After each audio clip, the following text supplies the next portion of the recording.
Listen, you heard it here first. The Ohio State defensive line is going to be very good at football. Yeah. That's a snap judgment. It's brought to you by Byers Auto. That's not the whole show, though. Stick around. Bill Landis has more thoughts. I'm Austin Ward. Larry Johnson and Keenan Bailey on the microphone on a Tuesday after practice number 6 for Ohio State in spring camp. So, deepest, most talented, arguably. I guess we'll see. That has to be proven in the fall for the defensive line, Larry Johnson's group, but he's really optimistic about that. Conversely, if we're just comparing the coaches that we're talking, Keenan Bailey seems a little bit more uncertain about how the Buckeyes are going to replace Cade Stover and get that tight end group rolling again. So where should we begin? The good or the uncertain? Probably start with the good, okay. I think. I mean, it's interesting to me that Larry Johnson is not, like, he didn't crown him, right? But he's not hesitant either to throw around some of those superlatives that you were talking about, which means a whole lot here because they've had some really good, really deep defensive lines. And he mentioned the 2017 group, which I think, like, collectively is still probably the best line they've had. Certainly they've had some individuals who have been really stellar players, but that group was terrorizing for much of that season. And I do think this group has that potential, right? It's about, again, the depth. What can they get behind the presumed top 4 of JT Tuimoloau, Jack Sawyer, Tyleik Williams, and Ty Hamilton, and Larry Johnson seems to feel really good about where they're at there. Like, didn't kind of hesitate to throw Kenyatta Jackson and Caden Curry out there as, like, of course they're the backup ends, but, like, it wasn't like Jack and JT and then, like, we'll see if we can get Kenyatta and Caden. And it's like they're counting on those guys to play more, I think, that they did last year, and there seems to be a belief that they can. And even the tackles, too, guys we have not seen a whole lot of. Larry seems to like where that group is. I thought it was interesting. Like, it's probably too much to say that he singled someone out because I think he was, intentional about naming everyone when he was asked about the group, but he did harp on Jason Moore a little bit. He called him the ideal 3 technique, said that there were some flashes last year, and, like, with any young player, like, it's slowed down for him now this spring, and they're seeing a lot from him, I think, and Larry said that he's making a little bit of a push. So that was probably the thing that caught my ear the most. Obviously interested in the young tackles generally, but which one maybe seems like they're playing the best right now, and maybe it's Jason Moore. I know that you're like me, and that it may not mean everything in the world, but I'm going to write down the order of the names that people say them. For sure. Because that seems to be who's front of mind. So that was, on two occasions for Larry Johnson at defensive tackle, it was Jason Moore. And at defensive end, it was actually Caden Curry, and I thought it would be Kenyatta Jackson. Again, this is 6 practices in spring. There are months until Ohio State plays a game, but it would have felt like there was more momentum for Kenyatta Jackson to, like, be first. Again, we're making a big deal out of one comment in a press conference, or I'm making a big deal out of it perhaps. But that can be, it obviously would be a good thing for Caden Curry if we've been talking about his energy and his motor for 2 years now and finding a way for him to physically make an impact for Ohio State. So, just in terms of a Tuesday morning in the Woody, being named first behind JT and Jack seems like a win for him, and not a negative for Kenyatta Jackson, who's right there behind, with him. Yeah, I think maybe the reason that Larry Johnson said that is because the talking point with Kenyatta Jackson, I think both for Ryan Day and also Larry Johnson today, was like, Kenyatta's got to be consistent. Like, it's like every single play, can you bring it? And I would imagine that Caden Curry doesn't struggle much with consistency. But Kenyatta probably, I think, fairly has more raw tools than Caden does. But in a situation where those young defensive linemen are playing a lot, which is, like Larry said, like, the ones aren't really playing that much. We're letting all these young guys play basically starter reps in spring ball to see what happens and see how they handle it. In that scenario, I probably would also assume that Caden Curry is the guy that shines a little more. Yeah, and then Larry Johnson's just running through this list of defensive tackles. We got into that a little bit on the podcast daily and in the position previews. It's like there are legitimately 7 guys who can play in there. And Larry, it's like one that I was really curious about was Tywone Malone, and he didn't necessarily get lumped into that rotational group.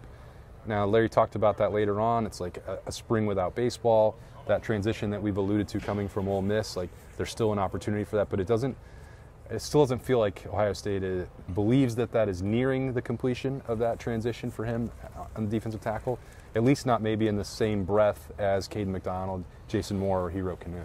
Yeah, it was funny. Like Larry, I think more than once said like, he was playing baseball. Like he didn't play any football at all. Like, he was playing some football. He did play in games in the SEC. I guess he wasn't part of spring ball at Ole Miss, I'm assuming, when he was playing baseball.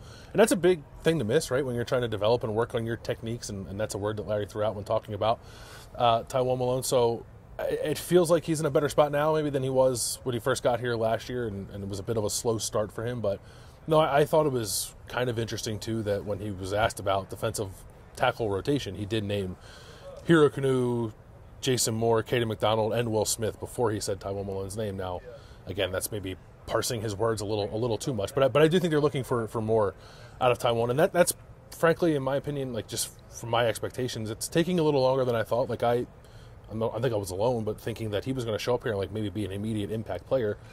I think it's okay that it hasn't happened, but I think it probably like needs to happen. Like toward the end of spring, I think you want to start hearing some things about him like really showing up in practice. It felt like maybe we're going to get our way on Saturday and not watch JT and Jack just wreck the scrimmage. Yeah, for sure.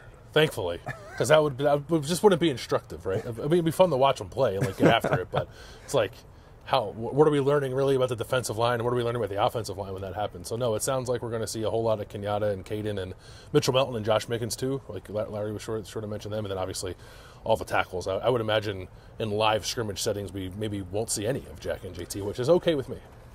Yeah, they're getting a lot of work after practice because I don't think they need to get a ton of it during these sessions, but we'll see when we get a closer look on that on Saturday.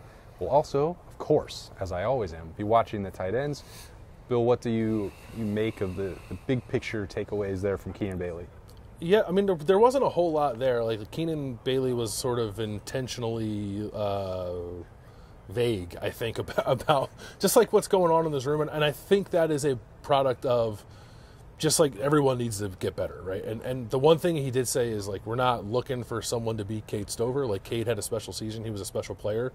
Maybe there's not a Cade Stover in the tight end room this year that has that total package of skill and leadership and mentality and toughness and everything you're looking for.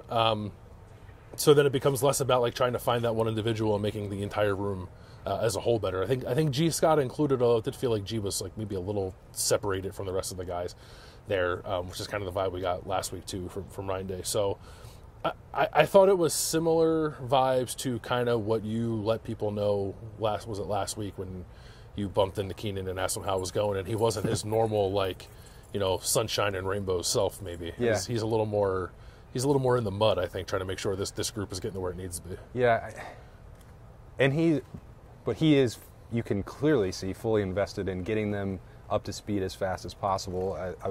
He sat down and like he could barely talk, which again is out of character for him. I don't, out of all the coaches on the staff, I think he'd be one of the least likely ones that you think about, just a pure yeller and screamer and come off the field without any voice. Like Justin Fry's at the top of that list, and Keenan Bailey would probably be somewhere near the bottom. But he's pushing that, and I think that his group is accepting of that challenge. Like Will Kazmarek was one of, if not the last person to leave the practice field, throwing and catching with all three of the top quarterbacks there for at least half an hour after practice on Tuesday. So I don't think that after 6 practices you can say, well, Will Kazmarek can't become Cade Stover. Maybe he can't. But I do think that to think at this point that he wouldn't become the top tight end is a little premature. It is a difficult transition, no matter how many times people say that they're expecting it to be easy or they believe that they belong. Going from the MAC to practicing against, and Keenan used this example of blocking for a couple reps against JT and Jack and then trying to win a route against Caleb Downs or Lathan Ransom. Like that, you don't have to do that on every single down when you're practicing in Ohio, obviously, or playing in the MAC on a weekly basis. So there is part of that you have to become more familiar with. I know the consistency word is cliche at that point, but like there's confidence that comes along with that, even if you have the self-belief in your athleticism and your size, attributes, skill, everything.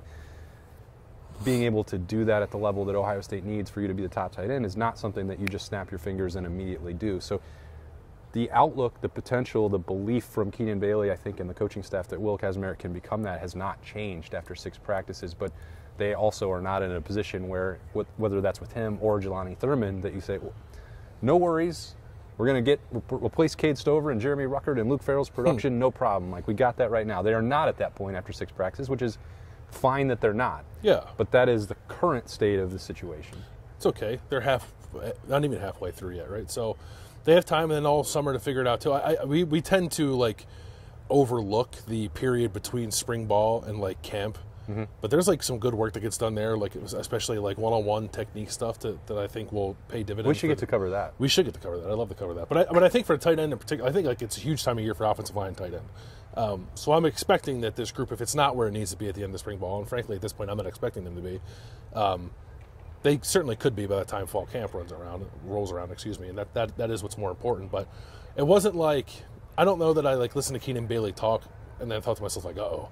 They're not. They got a problem here. Like I don't think they're quite there. I think part of it is like there's so much about this roster that's like ready to rock, and it's like you don't want to be the position coach people point to. It's like, your guys weren't good enough. Sorry, like you weren't up to snuff. And like I'm not saying that because it's the reality, but that's probably like the driving force I think behind Keenan Bailey maybe, I don't know, coaching them harder or being I don't know, not as forthright with his praise of the position group perhaps than he would be otherwise. It's a different dynamic. You look back at the last dozen years for Ohio State at tight end, and there's always been, whether they had a ton of production or caught a bunch of balls or not, you had a veteran and the next guy coming behind. Even if like think about Jeff Hireman and then Nick Vannett is right behind him, and they were stacked one after the other. There's been a brief interruption here.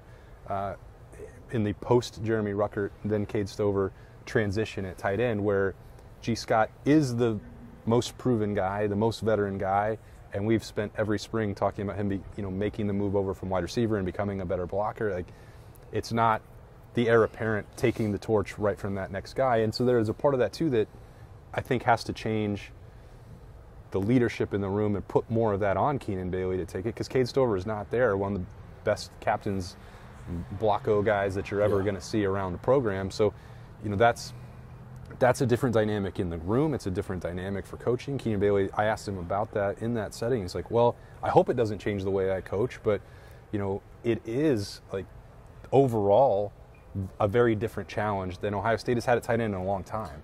Yeah, and a challenge for a guy who's in the second year of being a position coach, right? I know Keenan Bailey's been around here a long time and has been like a de facto position coach at times, but this is a different beast to handle. Frankly, it's going to show us a lot, I think, about kind of what he's all about, right? One way or the other, I suppose, not to put too much on it, but it is a big offseason for him, I think, to make sure that this group does get to where it needs to be. I do think still that they have the pieces they need. I liked hearing that Bennett Christian got better over the course of last year, even though he wasn't playing. Something I hadn't really considered was that because he wasn't playing on Saturdays and he was just practicing during the week, like they kind of just threw him down on scout team, and you're on scout team, you're going up against Jack Sawyer and JT Tuimoloau every day. So I would imagine you're either going to get run over, either going to get better or get run over. So and he's still standing. And he's still here. So that was good to hear. And I don't know. I didn't have a chance to follow up on that because I kind of left Keenan to go listen to Larry talk. Mm-hmm. But how that's helped him now in this spring. But clearly, I think that Keenan Bailey seems to believe that Bennett Christian is a better football player now than he was this time last year, which is kind of all you can ask for. Yeah, he said he gave him a ton of credit for that, not only because of the work that he had to do on the scout team, but that he was willing to do it. He could have. He said he could have left. He could have been suspended and thought, well, I'm not going to be appreciated here. Don't want to do the work for no reason, and take off. And he did not do that. So I think that's another good sign for the overall health of that unit. But there's another half of spring camp to go, and then all of summer, as you said, and training camp before they can maybe get to that level that we've come to expect for the Ohio State tight ends. We think the defensive linemen are going to be there already. They've got 2 thumbs up here. That's a snap judgment. It's brought to you by Byers Auto. Thanks for joining us on the podcast again. We'll have a lot more, of course, coming throughout the week. The podcast daily tomorrow. We'll be back in the Woody on Thursday to talk to some players, all building up to that big Student Appreciation Day extravaganza on Saturday. So thanks again. For Bill Landis, I'm Austin Ward. We'll see you later.